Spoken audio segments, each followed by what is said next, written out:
Hello everyone and welcome to my Soap Twist 24 channel. I hope everyone is having a wonderful day. Before we begin, please hit the subscribe button and give this video a thumbs up. At the Forrester guest house, Electra assures Will that she is not unhappy that he drank too much at his party. Nothing awful happened, right? Will, forgetting he was Luna's victim, reveals that something happened after Electra departed, which he hopes she will forgive him for. Will Luna get the last word? Katie is concerned that Luna will attempt to flee Bill's home. Bill informs her that she believes she has the ultimate meal ticket with her pregnancy. They go over how she turned their son's life upside down. Katie claims Will is telling Electra about her right now. Luna enters and gloats over Electra learning about her and Will. Bill argues that Electra does not deserve any of this. He is well aware of Luna's lack of morality. Luna brags, she is fire. Consider how monotonous their son's life would have been if he had gotten little Miss Yawnfest pregnant. Katie narrows her gaze, reminding her that Electra is the girl Will adores and wishes to be with. Not you. Luna jokes that their relationship will be significantly weaker now. In fact, it's gone. She is his future now that she is pregnant with his child. As if issuing a challenge, she says that nothing and no one can change this. Bill won't let her ruin their son's life, and she will never have a Spencer kid. Luna tells Katie that Bill urged her to get an abortion, but she doesn't get the answer she expects, as she is told she is deluded that Will despises her. Luna claims she will be an excellent mother and wife. Katie stares aggressively into her eyes, vowing that she will never be Will's wife. Never. Will Sheila come clean? At Il Giardino, Sheila mulls about the situation with Luna. Deacon appears and knows there is something rattling about in her gorgeous skull. He offers a specialty biscuit and asks, "Toe for your thoughts?" Sheila pretends to be concerned over not having access to her grandchild, Hayes. Deacon assures her that he lives in a happy and caring home. Luna is also safe, but underground. Sheila is offended that he is speaking so negatively of her granddaughter. Deacon begs her to accept her death and walks away, shaking his head, leaving Sheila wondering where Luna is. Will Electra learn the truth? At the Forrester guest house, Will prolongs the inevitable by wondering how he got so drunk that Deacon had to help him up the stairs. He wishes Electra had never left, since everything would be different. Getting down to business, Will laments that he doesn't want to tell her this, but he has to. Someone entered that room. I thought it was you. Someone entered the room, wearing her party mask. Electra inquires, so, who is it? Who is wearing my mask? Will, what has happened? Hoping for the best, she inquires whether it was Zend. Will continues to shake his head through numerous guesses before admitting that this was planned. She wanted him to believe that he was with her.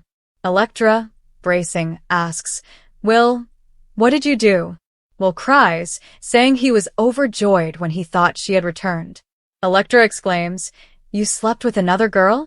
What happened the night before they finally made love? Will begs, I'm so sorry. I'm very sorry, Electra. According to the bold and the beautiful spoilers, Electra Forrester's world is about to come crashing down on the daytime drama. Electra is still high after her amazing night with Will Spencer Jr., but it will all change in the blink of an eye. After having her heart stomped on by Dollar Bill's son and Luna Nozawa, will Electra find a new, more mature man?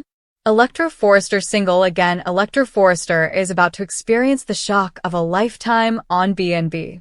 According to spoilers, Electra will soon discover that Will Spencer slept with someone else before they hit the beds. However, the bomb will have a double-edged sword. Her lover cheated on her, and it was with none other than Luna Nozawa. She's also pregnant with his baby. Electra is clearly not ready to be a stepmother, and her current focus is on her profession at Forrester Creations. Bold and beautiful spoilers suggest that Electra and Will split up over the drama, even if it wasn't Will's fault. She would definitely be more understanding if he hadn't kept the truth from her in the first place, but that ship has sailed.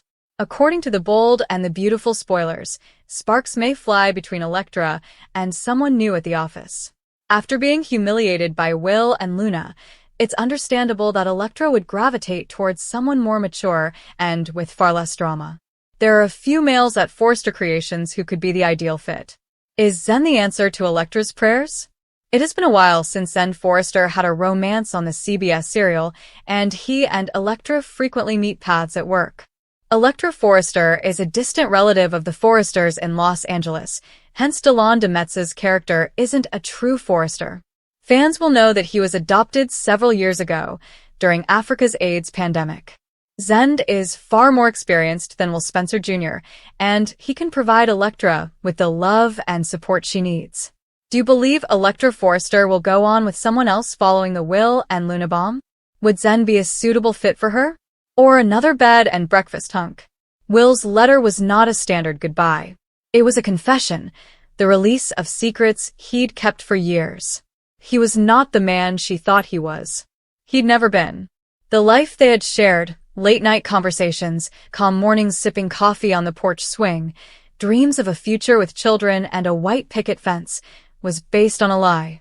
Will had previously married, which he kept hidden, and he had a son. He abandoned a son. A son, now an adult, stood in the midst of a storm that threatened to destroy all Electra valued. Will had not made the revelation. It had come from a stranger. 2 days before, a man named Daniel showed up at their door, his eyes resentful and his voice steady as he told them the truth. Daniel, Will's 25-year-old son, had spent his life stitching together the parts of a father who had vanished without explanation. Electra listened, her pulse pumping, as Daniel described how Will had abandoned his first family, leaving a young mother and infant behind to seek a new life. Electra was the name given to that new life. She was the reason Will began fresh and erased his history. However, as is often the case, the past had clawed its way back. Electra's knees weakened and she dropped to the porch steps, the letter falling from her grasp. The writing blurred as tears streamed down her cheeks, not for herself, but for the life she had envisioned, now reduced to ashes. She remembered Katie, her best friend since childhood, who had been there through every pain and success. Katie, who had warned her about Will years before, had picked up on something Electra had missed. "He's too perfect," Katie murmured, her tone tinged with doubt. "Nobody's that perfect," Electra had chuckled, attributing it to Katie's protective nature. Now, those words resonated like a prophecy. Katie arrived at the house within an hour, her car screaming into the driveway. She didn't ask questions at first, instead wrapping Electra in a strong embrace and allowing her to sob into her shoulder. The two women sat on the porch as the sky darkened, the weight of Will's betrayal settling between them like a third person. "He's gone," Electra said quietly, her voice scratchy. "He didn't even have the courage to face me." Katie's jaw tightened, and her eyes blazed with an anger that Electra had never seen. "He doesn't deserve you," she stated quietly and firmly. "He doesn't deserve another opportunity at anything. Not with you, not with anyone." However, the narrative did not finish with Will leaving. His revelation had far-reaching consequences, influencing lives in ways Electra could not have predicted. Daniel, Will's son, was more than just a ghost from the past. He was engaged to Luna, Katie's younger sister. The news hit Katie like a freight train. Luna, lively and headstrong, had fallen for Daniel without knowing the full extent of his history or his relationship to Will. When Katie learnt of their engagement, her protective instincts kicked in. She had raised Luna after their parents died, spending all of her love and energy into making her sister happy. The thought of Luna tying her life to the son of a man like Will was absurd.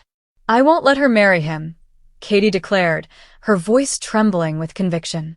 "Luna deserves more than to be caught up in Will's mess.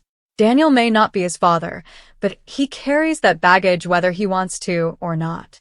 Electra wanted to fight, claiming that Daniel was not too responsible for his father's actions, but the words stuck in her throat. She was still reeling, her heart too raw to distinguish between reason and grief. She looked at Katie, saw the intense determination in her eyes, and realized that this was just the start of a war that would put them all to the test. The weeks that followed were a haze of sadness and conflict. Electra walked about her days like a ghost, her once thriving home now a tomb for memories. The coffee mugs Will had cherished remained undisturbed in the cupboard. They had tended the garden jointly, but it had shriveled from neglect. She couldn't bring herself to touch or nurture something that reminded her of him. She lay awake at night, revisiting every aspect of their life together, looking for indications she had overlooked. Were his grins forced? Had his promises been hollow? The questions gnawed at her, leaving her hollowed out and vulnerable. Katie, meantime, fought her own battle. She confronted Luna, appealing with her to reconsider their engagement. "You don't know what you're getting into," Katie remarked, her voice quivering. "Daniel's father ended Electra's life. What makes you believe he won't bring the same instability into your life?" Luna, strong and stubborn, pushed back. "Daniel isn't Will," she snapped. "He's his own person, and I adore him. Katie, you can't rule my life forever." The conversation became heated, with words biting deeper than either sister meant. Luna stormed away, leaving Katie alone in their childhood home, surrounded by photographs from happier times. Katie glanced at a photo of herself and Luna as children, arms thrown around each other, smiling in the summer light. The memory felt like a betrayal today, a reminder of how far they'd strayed. Electra attempted to mediate and bridge the gap between the sisters, but her own suffering made it difficult to see clearly. She approached Daniel in the hopes of finding answers and understanding the man who had unknowingly upended her life. He was quiet, cautious, and his eyes carried a weight she recognized, years of desertion and unsolved questions. "I didn't know about you," he said softly. "Not till a few months back. I hunted him down because I wanted to know why he had departed. I didn't mean to hurt anyone." His genuineness surprised her, but it didn't take away the ache. Electra wanted to despise him and blame him for ruining her life, but she couldn't. Daniel was just as much a victim of Will's decisions as she was. Still, the fact that he was engaged to Luna complicated matters. Electra recognized the parallels. Two women, both linked to Will's legacy and striving to break free. She wondered if Luna would experience the same heartbreak she had, and if history was doomed to repeat itself. As winter approached, the town buzzed with murmurs. Will's disappearance created a gap, and news of his secret family spread like wildfire. Electra felt the weight of curious looks in the grocery store, as well as whispered discussions that came to a halt when she entered a room. She withdrew even farther, avoiding the places she and Will had previously enjoyed. The cafe where they'd shared milkshakes, the park where they'd strolled hand in hand. The world felt smaller and colder without him. Meanwhile, Katie redoubled her efforts to safeguard Luna. She searched into Daniel's past, looking for anything that could persuade her sister to leave. She discovered nothing incriminating, but the lack of evidence only increased her suspicion. "He's too clean," she said to Electra one evening over coffee. "Nobody is that clean. There's something he's not telling us." Electra listened with a sorrowful heart. She wanted to support Katie, to be there for her friend as she had always been, but she couldn't shake the feeling that Katie's crusade was ripping their tiny group apart. Luna stopped returning Katie's calls, and the sisters' once unbreakable bond weakened further. Electra watched the toll it had on Katie, the restless nights and the concern on her face. She wanted to fix it, mend what had been shattered, but she wasn't sure how. One rainy night, Electra found herself on the outskirts of town, standing in front of the house where Daniel grew up. It was a simple home, battered by time, with a drooping porch and peeling paint. She had no idea why she had come. All she knew was that she needed to see it and understand the world Will had left behind. The lights were turned on, and she could see Daniel and Luna laughing as they ate together. The sight pierced her. They appeared content, unaffected by the chaos Will had left in his wake. For a minute, she admired their capacity to move forward while she remained caught in the ruins. She turned to leave, but Daniel came outside and caught sight of her. "Electra," he said, his voice soft. "What are you doing here?" She didn't have a response, and it didn't make sense. "I just needed to see," she finally murmured, scarcely audible. "I needed to know who you are." Daniel nodded, as if he understood. "I'm not him," he replied simply. "I know that doesn't make up for what he did to you, but I need you to know that." Electra searched his eyes for any traces of Will, but saw none. She nodded, her throat tight, and walked away, the rain hiding her tears. She wasn't sure whether she could forgive Will or ever trust again, but she felt a slight change inside her, a glimmer of hope that she may one day rebuild. Katie waited at home, unwavering in her resolve. She would battle for Luna, regardless of the cost. Electra observed her companion, seeing the power that had always defined her, but also the fissures that were beginning to appear. The narrative was not over for Electra, Katie, Luna, or Daniel. Will's actions had connected them all together, weaving a tapestry of anguish and endurance through their lives. And while the rain fell outside, Electra realized that mending would be gradual, if it happened at all. The seasons changed, and the community progressed, but the memory of Will's betrayal stayed. Electra began writing, attempting to make sense of her pain via the use of words. Katie stayed by her, a tower of strength, even though her own heart was breaking for Luna. And Luna, defiant and in love, took her own path, determined to show that her future could be different.